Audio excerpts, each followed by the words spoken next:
Менеджеры по подбору персонала. Что было самым странным или кринжовым, что соискатель сказал или сделал во время собеседования на работу? Бог сказал мне, что вы возьмете меня на работу. А вы показали Богу это же резюме? Одна девушка привела на собеседование своего парня. Он не стал ждать ее в машине, он реально хотел сидеть рядом с ней на собеседовании. Когда я объяснил ему, что это противоречит протоколу и он должен ждать хотя бы в приемной, он по-настоящему рассердился на меня. Она не была плохим кандидатом, но мне не хотелось рисковать, чтобы ее парень потом не устраивал драки в нашем офисе. Расскажите мне о ваших преимуществах и о сферах, где вам еще предстоит расти. Она: я довольно хороша. А что касается сфер роста? Она: не особо. Девушку вырвало прямо на мой стол. Затем она хотела продолжить собеседование, как будто ничего не произошло. Это была моя первая работа в качестве HR-менеджера в IT. Был где-то 2001 год. Я искал сисадмина Windows Solaris. Пришел один парень с огромным рюкзаком. Во время собеседования мне стало ясно, что у него аутизм, но я подумал, что это не страшно. Очень умный, работоспособный. Когда он уходил, я спросил напоследок: а что у вас в сумке? Он ответил, что это в основном учебники, которые он берет с собой на все собеседования, чтобы можно было доказать свою правоту, если понадобится. Представьте, что вы работаете в техподдержке пользователей, и ваш клиент начинает сердиться, что вы до сих пор не решили проблему, на которую обычно уходит 10 минут, за 90 секунд, которые прошли с тех пор, как вы приступили к работе. Как вы справитесь с разгневанным пользователем? Я скажу пользователю: пожалуйста, потерпите немного, я работаю над проблемой. Через 3 минуты пользователь говорит: позовите, пожалуйста, кого-нибудь компетентного, у меня тут важные дела. В этот момент он явно начал волноваться. Я скажу ему, что осталось не так долго ждать, я все еще работаю над решением. Почему вы до сих пор работаете над решением? Просто нажмите пару кнопок и все будет готово. Позовите кого-нибудь, кто может реально мне помочь. Сейчас же. Я скажу клиенту, чтобы он валил на... Если у него, есть какая-то проблема, то я его, побью его же стулом. Потому что он, должен научиться уважать людей. Девушка перебила мой вопрос, она даже подняла руку и спросила, кто я по знаку зодиака. Затем, какой знак зодиака у моей второй половины. Затем попросила меня описать наши отношения. Когда парня, который проходил собеседование, спросили о предыдущем опыте работы с программным обеспечением, он сказал: я даже написал об этом песню. Не успели мы остановить его, как он запел ее. Я спросила кандидата о предыдущем опыте работы в компании, которая производила и продавала протезы конечностей. Я был так страстно увлечен этой работой. Мне это так нравилось, что я был готов выбежать на улицу и начать резать ноги и руки людей, лишь для того, чтобы они смогли оценить нашу продукцию. Я представился соискательнице: здравствуйте, я Джон Смит. Она ответила: нет, вы не Джон Смит, вы Том Браун. Следующие несколько минут я пытался убедить ее, что я Джон Смит. В конце концов, я вытащил свое водительское удостоверение и доказал ей, как меня зовут. Не взял ее на работу. Когда кандидата спросили о его сильных сторонах и слабостях, он ответил: я обожаю KFC и часто покупаю себе ведерко со скидкой. Я просто не знала, что сказать после этого, и, естественно, не поняла, считает ли он это своей сильной стороной или слабой. Не успел я даже попросить парня сесть, как он сказал: да, кажется, это хорошее место работы. Когда мне начать? Мне нравится, когда потенциальный сотрудник уверен в себе, но не нужно быть настолько самонадеянным. Я был свидетелем этой сцены, хоть и не работаю HR-менеджером. Какой-то чувак попытался взять свою маму на собеседование с собой. Понятно, что менеджер сказал: я бы предпочел провести собеседование с глазу на глаз, пожалуйста. Эта стерва закатила скандал и ушла вместе с сыном.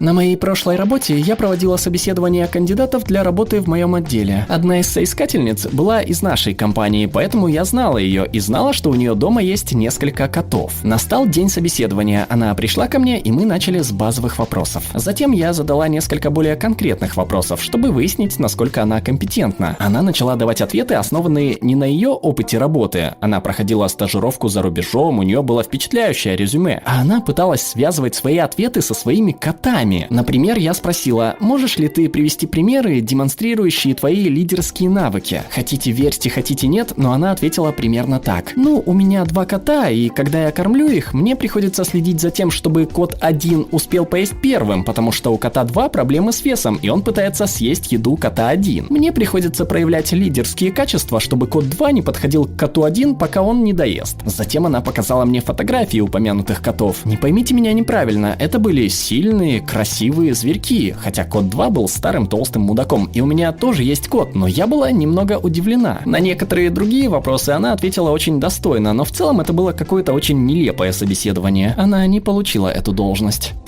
Несколько лет назад у нас открылась вакансия старшего разработчика программного обеспечения. Требования были довольно строгими. Нам был нужен человек продвинутого уровня, который мог бы включиться в работу относительно быстро. Приходит женщина, назовем ее Сьюзан. У нее превосходное резюме. 10 лет опыта разработки. В предыдущих местах она занимала руководящие должности. Было перечислено владение всеми языками, которые нам были нужны, даже самыми непопулярными. Например, кто вообще в наше время знает XSLT? В общем, мы начали собеседование. Его проводила целая комиссия, все вопросы были заранее подготовлены. И она справлялась с ними с блеском, гордо рассказывала о прочих проектах и их влиянии, и она в целом казалась очень интересной. Затем мы немного сменили направление и начали задавать простейшие вопросы касаемо кодирования. В ответ она произнесла фразу, которую я буду помнить до конца своей жизни. Нет, простите, я на самом деле не пишу код сама, у меня для этого есть свой китаец. 5 секунд все ошеломленно молчали. Простите, что? Китаец, назовем его Боб. Когда мне нужно что-то сделать, я передаю задание ему, и он все делает. Он очень хорош в своем деле. Когда кто-то спросил, что, возможно, правильнее было бы провести собеседование с ее китайцем, она очень разволновалась и фактически закончила интервью. Она будто очень оскорбилась тем, что мы рассматривали их двоих как отдельных личностей. По сей день мы толком не знаем, в чем именно было дело. Однажды я очень разнервничался в конце моего собеседования и по какой-то причине решил погладить одно из офисных растений, когда менеджер по подбору вел меня к выходу. Затем неловко рассмеялся и сказал удивленным тоном: «Они настоящие». Меня не взяли. Парень показался нормальным во время знакомства, затем я задал свой первый вопрос. «Таков ваш вопрос? Вы не спросите меня о перерыве в моей карьере?» Нет, меня интересует то, что вы можете делать на этой работе, а не то, чем вы занимались в прошлом году. «Но почему бы вам сначала не спросить меня об этом?»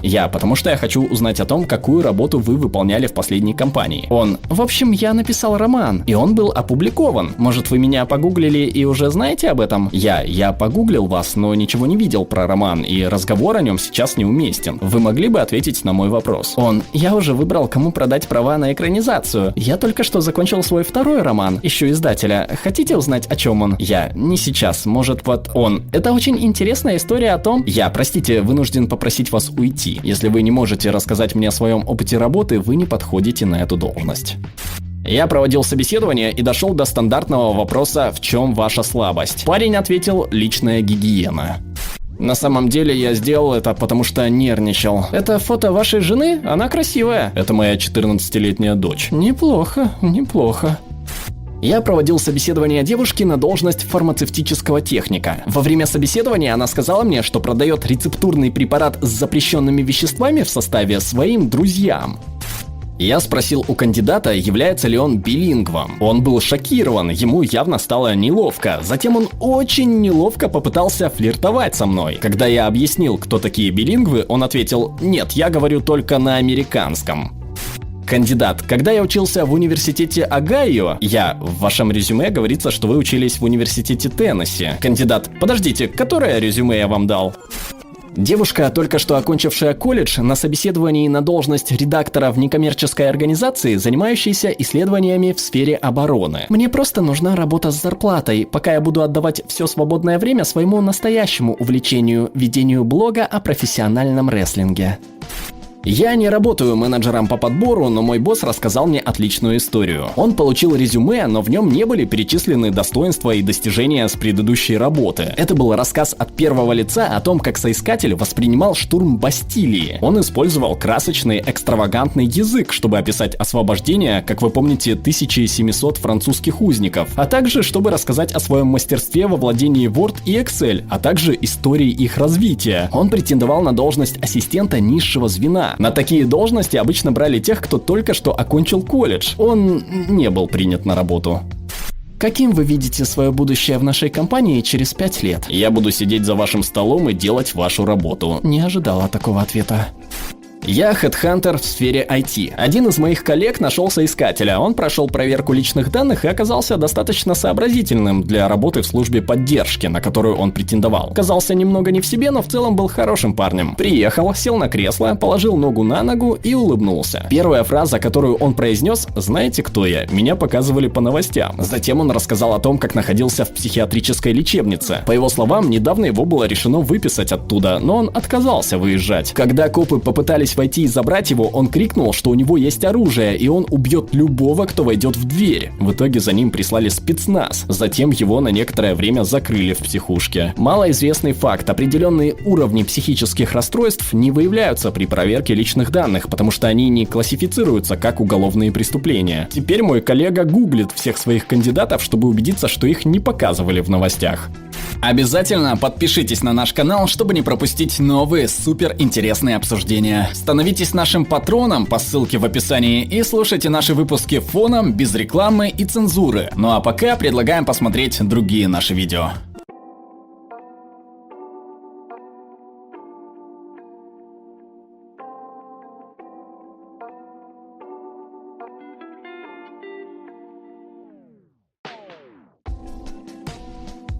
All right, everyone's presentations are done.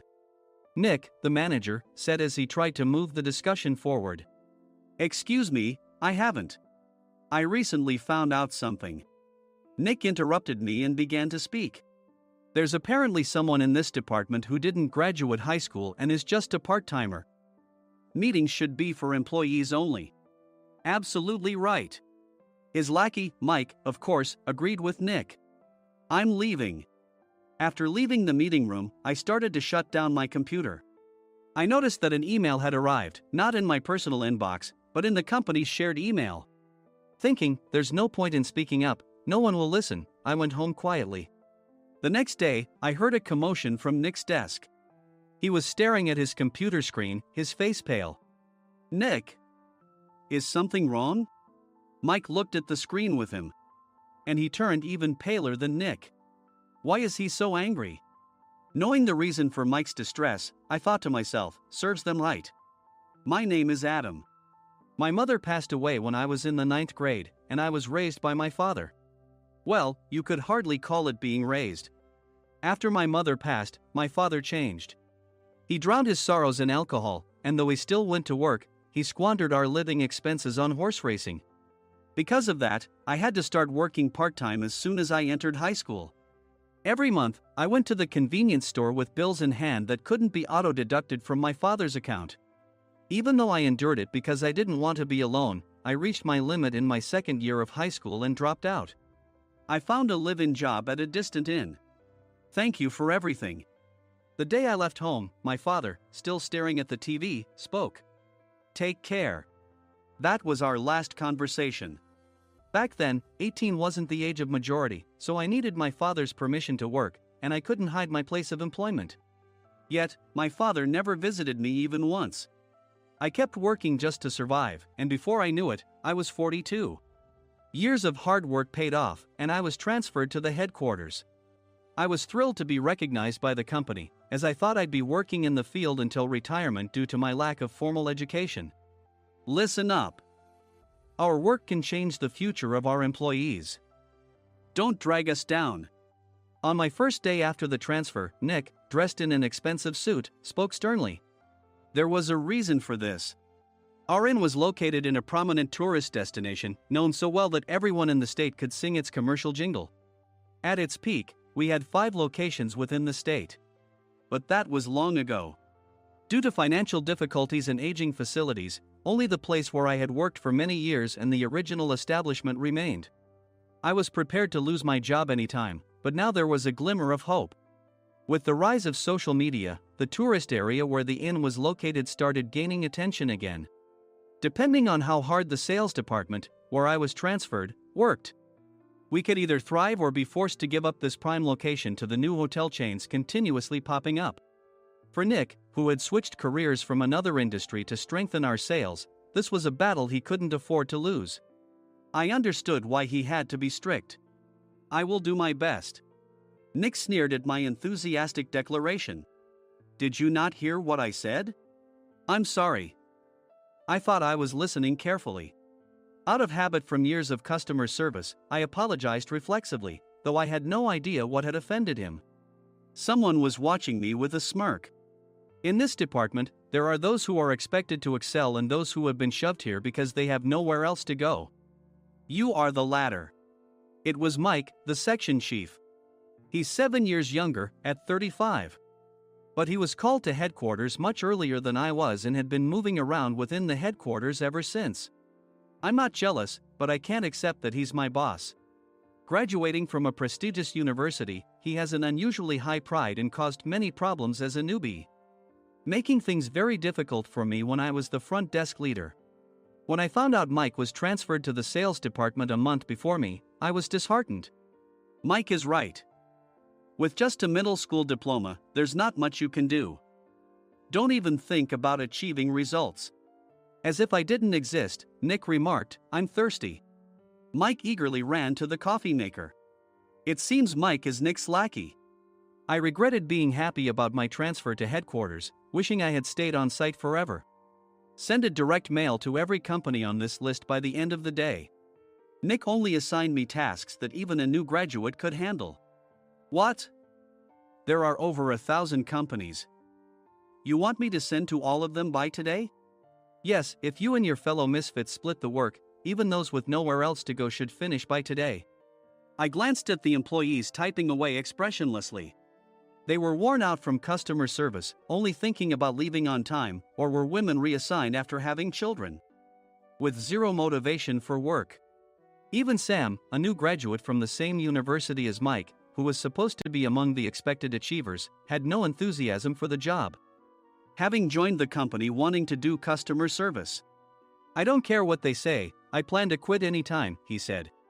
Only Nick and Mike were highly motivated, making all the decisions between the two of them.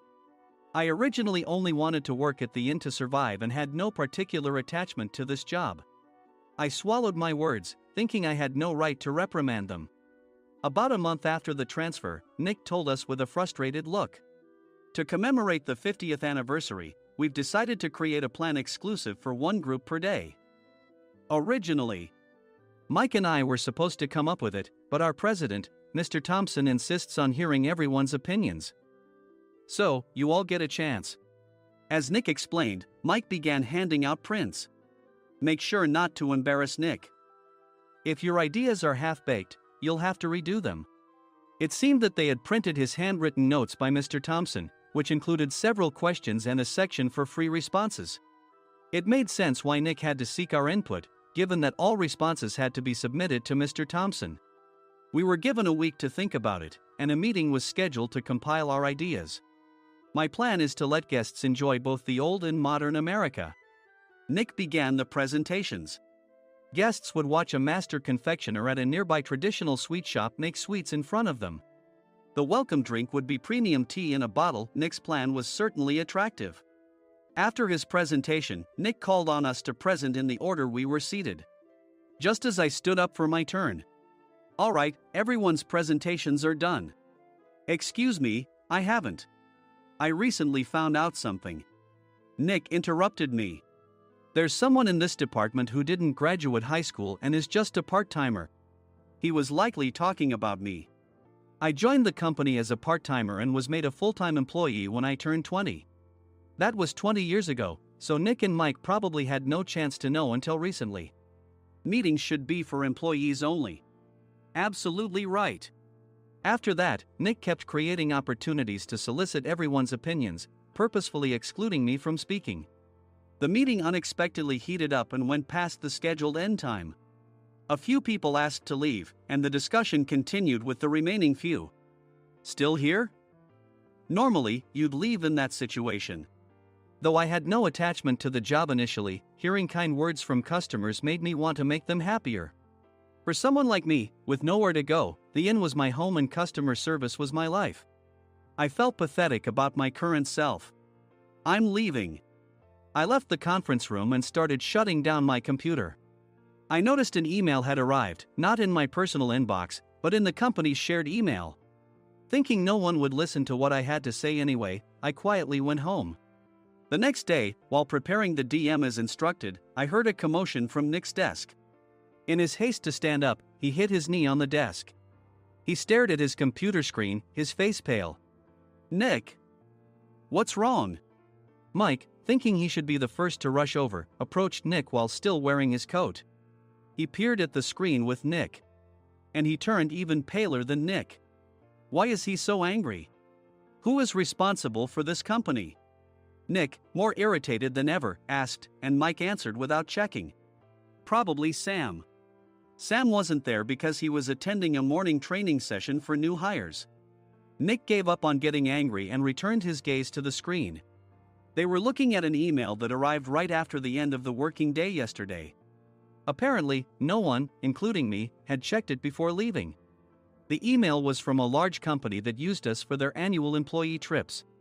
The president and executives of that company also frequently used our services personally. President of the company, Mr. Mason himself, had declared that neither he nor his company would ever use our services again. Well, some companies cancel their employee trips or stop using our services due to financial struggles. Let's just move on. Mike kept wiping the sweat from his forehead with a handkerchief. Knowing why Mike was so agitated, I quietly watched their interaction. Do you know how much revenue we get from that company? We can find other guests to fill the rooms, but we'll lose the banquet costs, gift shop revenue, rental car fees, and more. Moreover, the gifts were supposed to be prepared by the traditional confectionery shop involved in Nick's proposed plan. If it's known that we incurred such a huge loss at this critical time, Nick's position in the company would be jeopardized. Nick took a deep breath, seemingly trying to calm himself. All right, Mike. Go to New York right now and apologize to Mr. Mason. What? You're coming with me, right? I have urgent work to do. I trust you, which is why I'm entrusting this to you. Please. Mike, believing Nick's sincerity, agreed with a determined look on his face, saying, yes. That's Nick for you. Even if Mike went to apologize, Nick would shift all the blame onto him if the client didn't change their mind. Well, it was Mike's fault to begin with, so it served him right. About 3 hours later, Sam answered a call from somewhere and repeatedly apologized, saying, I'm very sorry. Everyone watched to see what was happening. After ending the call, he informed Nick with a weary tone. When Mike arrived at the client's company, he only made things worse, further infuriating Mr. Mason. He was demanding, get his boss here immediately. It was no wonder Sam was exhausted, dealing with such a call right after returning from training. What is that idiot doing? All right, Adam, you're coming with me. If sacrificing Mike didn't work, then I must be next. Normally, I'd want to refuse at all costs, but I saw an opportunity in this situation. If I can be of assistance, I'd be happy to join you. I immediately followed Nick, and we flew to New York. When we introduced ourselves at the reception, it became clear how serious the situation was, as the receptionist personally escorted us to the president's office. Angry voices leaked through the door, making both Nick and me uneasy. Excuse me. I'm Nick, the supervisor. I understand my subordinate has caused you trouble, and I deeply apologize. Nick, with his experience in the corporate world, knew enough to offer an apology before excuses. However, his customer service skills left much to be desired. I sighed as I saw Mike trembling like a small dog in the corner of the room. What kind of training are you giving your subordinates? Mr. Mason glared at Nick with a red face. The intensity of his gaze made even Nick take a step back. Regrettably, I joined this company only 2 years ago and was unaware of Mike's issues. I should have identified his shortcomings sooner. Indeed. I should have realized sooner. No sensible person would come to apologize and then give a lengthy presentation on the drawbacks of not using their in. Nick froze, his mouth slightly open. Suspecting the worst, I picked up the documents that had fallen to the floor. It seemed Mike hastily prepared these documents on the plane, listing the disadvantages. Disadvantage 1, if you change the venue for the company trip, employees might suspect it's for cost-cutting reasons, leading to a negative impression. Reading it aloud half-jokingly, Nick snatched the papers from my hand and checked the contents with a furious expression. Among the stack of documents was a receipt from a nearby convenience store's copy machine. I felt a pang of dread.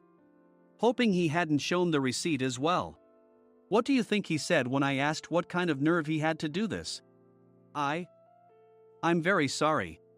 Faced with the dire situation, Nick must have thought there was nothing left to do but apologize.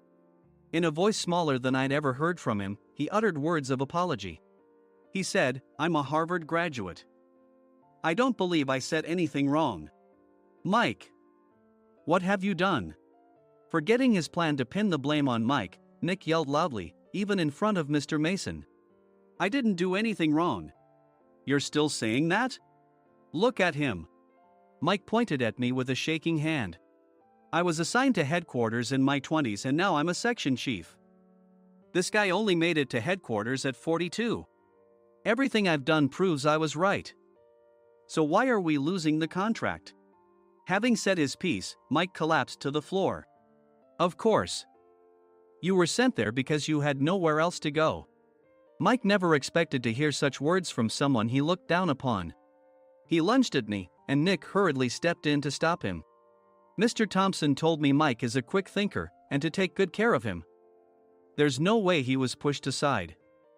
"Don't make things worse here. He didn't say quick thinker, he said only quick-witted, didn't he?" I don't remember that part. I recalled the many troubles Mike caused when he was a newbie. When Mike was on the front line, his pride was so high that he never apologized to customers. Customer service, especially in our job, doesn't work alone. It brings both good and bad situations. If the front staff or housekeepers made mistakes, or the cleaning company didn't properly clean a room, one had to apologize to the customers regardless of personal fault. Mike, in such situations, would never apologize, insisting he wasn't at fault. This often angered customers, and as the front desk leader, I frequently had to apologize on his behalf. He caused complaints and disrupted operations, which is why he was quickly moved to headquarters. In departments where he didn't interact directly with customers, his quick thinking was beneficial and things went well. But it seemed his flaws were starting to show. Corporate reservations are supposed to be entered into the system by the sales representative. But a quick check yesterday revealed that more than 10 items were missing from the client's reservation. The handover document clearly stated what needed to be prepared. Why didn't you enter it into the system? Why do we have to give them special treatment? Filling rooms near the banquet hall, setting up all the food in advance. Specifying the brand of wine, they're too demanding. No wonder he always angered customers, I thought, feeling a headache coming on. Grouping them in rooms near the banquet hall is for our benefit too. It makes it easier for the staff to set up beds and serve breakfast since everyone's schedule is synchronized. As for the other requests, Mr. Mason suggested them to lighten our load. I didn't know that. Nick finally seemed to realize that Mike was the one who had angered the client. What did you say to them? I just told them we wouldn't give them special treatment anymore. We shouldn't waste effort on things that don't bring in money. I was utterly exasperated at his lack of understanding of customer service. Of course, we shouldn't comply with unreasonable demands. But carrying over successful practices from past stays makes customers feel remembered and enhances their experience. Good memories encourage repeat visits. That's part of our job. I looked down at Mike, who was sitting on the floor. In our job, nothing is a waste. Mr. Thompson likely moved you to the sales department, hoping you'd finally understand this. How do you think he feels now that you failed to meet his expectations? Mike, tears in his eyes, fled the president's office. I was amazed he still hadn't apologized. You have it tough, Adam. It's okay, we're all employees of the same company. I deeply apologize for this disrespectful incident. Especially after all the care you've shown us. If it weren't for you, Adam, I really would have stopped staying here. When I heard you were moving to the sales department, I was willing to reconsider if you handled it. Seeing us talk so amicably, Nick's face contorted. Do you two know each other? Adam's service is excellent. I always requested him specifically. Normally, we don't accept specific staff requests, but we made an exception for Mr. Mason, adjusting my shifts accordingly. He had personally stayed at our hotel just before my transfer, and during casual conversation, I mentioned, I'm moving to the sales department soon. If I hadn't told him then, things could have been much worse. Please continue to take care of us. I look forward to it. On the return flight, Nick awkwardly offered me a can of beer. It's still working hours. Of course, I had no intention of forgiving him for a single beer. Nick might try to pin everything on Mike and avoid any consequences. While pondering this, a startling fact came to light. Nick, the tea bottles for the plan have arrived. I handed Nick a bottle labeled with our inn's name. They look good. What are you talking about? These are plastic bottles. I had assumed we would use the trendy, high-end bottling tea. But what arrived were ordinary plastic bottles of tea with customized labels. The only unique aspect was the label, which had the inn's name, making it look customized. Upon further investigation, I discovered that a substantial amount of money was set to be paid to the tea company. It was priced like bottling tea. Does this plastic bottle really cost $100 each? The tea inside is specially blended for us. The extra cost is for that. Wouldn't it be better to use another tea company? Or is there a specific reason we must use this one? As Nick continued to make excuses, I showed him a printed email. I informed the tea company's president, Mr. Mitchell, that we discovered irregular payments and he confessed. He said you two were high school classmates and planned to split the extra money. That idiot. Why did he confess? That's not important. You should worry about yourself, this could turn into a police matter. Opening the bottle cap, I suggested. How about calming down with this tea? It supposedly has a relaxing effect. Nick drank the tea frantically. In the following days, decisions were made about their fates. Mike was reassigned to the General Affairs Department, with no chance of transfer or promotion, as per Mr. Thompson's orders. As for Nick, since the payment to the tea company hadn't yet been made, he narrowly avoided legal trouble. Instead, he was encouraged to leave the company, and to avoid further complications, Nick submitted his resignation. Rumor has it that connections between HR departments have made it difficult for him to find new employment. Even though it was good to have those two gone, something unexpected happened in the sales department. Everyone became motivated and united in refining the 50th anniversary plan. In the end, my plan was adopted. We collaborated with the Tourist Information Center to provide personalized guides. The plan, tailored to the number of guests, was truly special for the 50th anniversary. Hey, is Adam's family coming to stay? I immediately booked that special plan for my family. Sam noticed it on the reservation list and quickly picked up on it.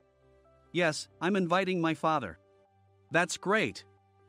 I might invite my parents too. I lacked the courage to face my father just as Adam. But here, with the confidence Mr. Mason praised, I felt ready. The 50th anniversary plan was a perfect opportunity to reconnect with my father. I hoped to bring back the days when we could laugh together as we once did.